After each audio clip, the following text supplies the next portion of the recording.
Today we know that whenever one type of water flows into the other type of water, it loses its constituents and gets homogenized into the water it flows. This homogenizing area is called as a barrier, a barzakh in the Qur'an. Qur'an mentioned this 14 years ago. Qur'an mentioned about biology. It's mentioned in Surah Anbiya, chapter number 21, verse number 30. وَجَعَلْنَا مِنَ الْمَاءِ كُلَّ شَيْءٍ أَفَلَا يُؤْمِنُونَ. We have created every living thing from water. Will you not then believe? Who could have believed in the deserts of Arabia that everything is made from water? Today science tells us that every living thing is made from water. There is a theory known as theory of probability. That if you make a wild guess, the chances you'll be right is depending upon what are the options. For example, if I toss a coin, head or tails, whatever reply you give, the chances you'll be right is 1 upon 2, 50%. Two options, chances you'll be right is 1 upon 2, 50%. If I toss a coin twice, the chances I'll be right both the times is 1 upon 2 into 1 upon 2, it is 1 upon 4, it is 25%. If I toss a coin thrice, the chances I'll be right all 3 times is 1 upon 2 into 1 upon 2 into 1 upon 2, it is 1 upon 8, 12.5%. If I throw a dice, the dice has got 6 sides. The chances if I make a wild guess it will be right is 1 upon 6. Now if you apply this theory of probability, that someone made a wild guess, for example, what is the shape of the earth? You can think of 10 things. Flat, square, rectangle, triangular, hexagonal, on and on, maybe spherical. The chances if you make a wild guess it is spherical, it will be right is 1 upon 10.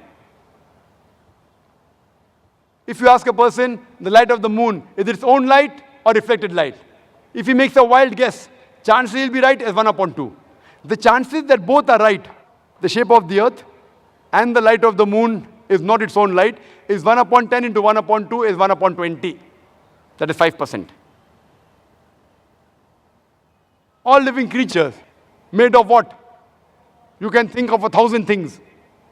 Sand, iron, tin, wood, on and on, maybe even water. Chances you make a wild guess and one is right is 1 upon 1,000. Chances all 3 are correct. Shape of the earth is spherical. Light of the moon is reflected. Everything made from water is 1 upon 10 into 1 upon 2 into 1 upon 1,000. Is 1 upon 20,000. Is 0.005%. Only in 3 scientific facts, it's 0.005%. I've already mentioned several. And if you read my book, there are hundreds.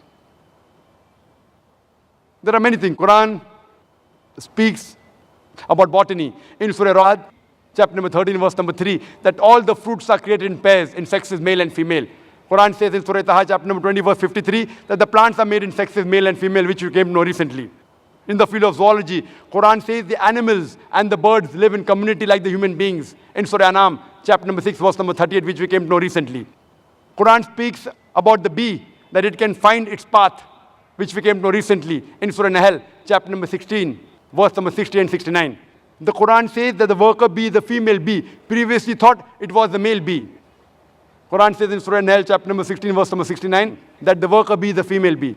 Qur'an speaks about the lifestyle of the spider in Surah Ankabut, chapter 29, verse number 41. The Qur'an speaks about the lifestyle of the ant in Surah Namal, chapter number 27, verse number 17 and 18, which we have come to know recently. Qur'an speaks about genetics, that it is the male fluid, it is the sperm which is responsible for the sex of the child. In Surah Najm, chapter number 53, verse number 45 and 46, as well as chapter number 75, verse number 37 to 39, which we came to know recently. Qur'an speaks about embryology, that all the human beings are made from alaqah, a leech-like substance, something which clings. In Surah Alaq, Surah Iqra, chapter 96, verse number 2, which we came to know recently. Qur'an speaks about the various embryological stages, alaqah, mudga, izama, lahem. In Surah Mu'minun, chapter number 23, verse number 12 to 14, which we have come to know recently. There are various scientific facts mentioned in the Quran. I'll just mention 2 more. There are people who say that after we human beings die and after we are buried and our bones are disintegrated, how will Allah subhanahu wa ta'ala be able to reconstruct the bone on the day of judgment? So Allah says, it's mentioned in the Qur'an, chapter number 75, verse number 3 and 4, that when they say that how will Allah be able to reconstruct the bones on the day of judgment, tell them, Allah can not only reconstruct the bones, He can even reconstruct in perfect order the very tips of your fingers. What does Allah mean by saying He can not only reconstruct your bones, He can even reconstruct in perfect order the very tips of your fingers? It was in 1880 that Sir Francis Galt, he discovered the fingerprinting method and said that no two fingerprints, even in a million human beings, are identical.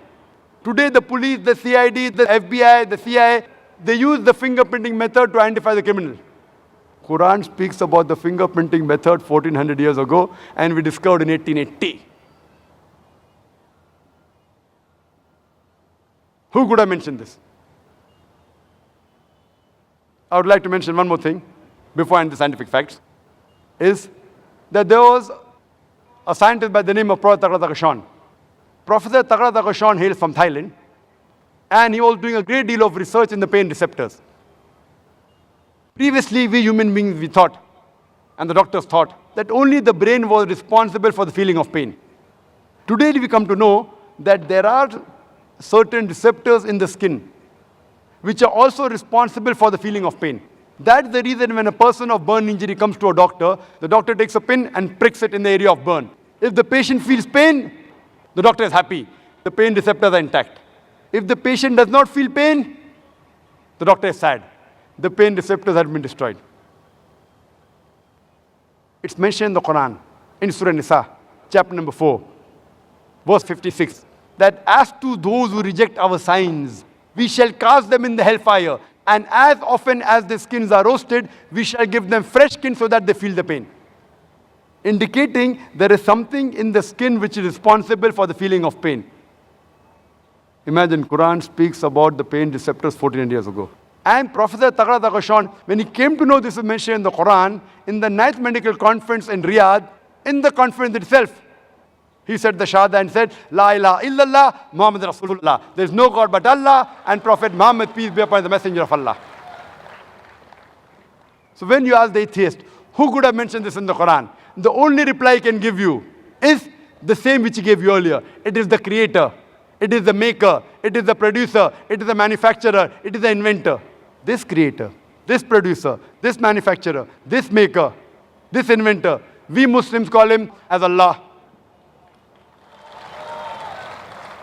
That's the reason today science is not eliminating God.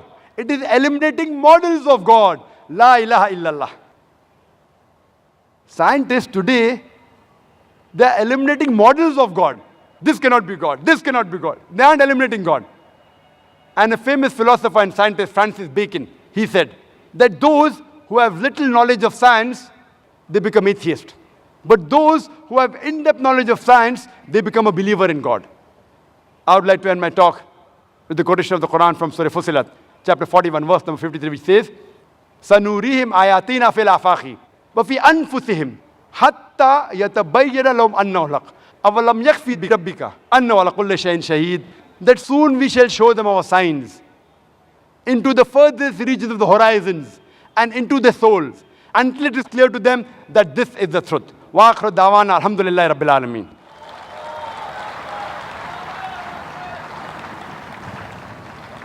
Jazakallah for your patience listening. Now we have the presumably more interesting session, the question and answer session.